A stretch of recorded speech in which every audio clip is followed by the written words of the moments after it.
فيديو النهاردة للبنات.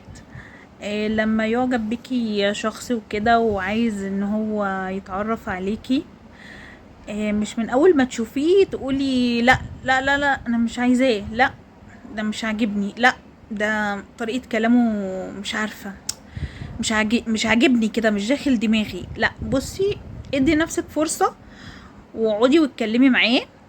ممكن ان هو يطلع كويس جدا عشان ما تخسريش فرصة كويسة. يعني اقعدي معاه، اتكلمي معاه، شوفي طريقته، شوفي اسلوبه، شوفي الدنيا عامله معاه ازاي.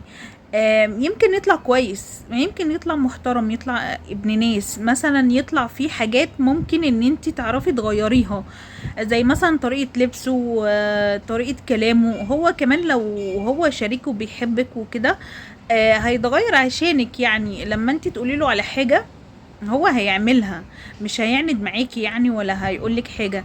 فانتي يعني فكري كويس لما يجيلك حد، اتكلمي معاه وشوفي طريقته وشوفي اسلوبه وشوفي حياته ماشية ازاي وشوفي دنيته ماشية ازاي. يمكن يكون كويس عشان ما تخسريش فرصة وترجعي تندمي عليها بعد كده. آم، الا بقى يعني في حالات كده يعني بتبقى، يعني لكل قاعدة شواذ. الدنيا هنا ايه بقى لو هو جايلك من على السوشيال ميديا؟ ده بقى يعني لازم تفكري كويس جدا جدا جدا، لان بتوع السوشيال ميديا دول مش مضمونين اصلا وبيبقوا داخلين يلعبوا. لازم ساعتها تفكري كويس وتدرسي الموضوع كويس قوي. مش حكاية بقى طريقته ولا اسلوبه ولا لا، ده انت بقى لازم تدرسيه دراسة وافية جدا، لان بتوع السوشيال ميديا دول مش مضمونين بالمرة.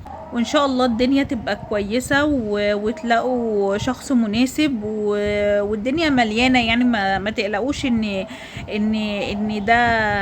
ده مناسب، ده يعني ده لو مشي انا مش هلاقي حد تاني، او ده موجود انا مش هعرف اتجوزه يبقى حياتي هتقف. لا لا، ما فيش الكلام ده. انتوا بس يعني ادرسوا الشخص اللي جايلكوا كويس، والدنيا هتمشي مظبوط ان شاء الله باذن الله.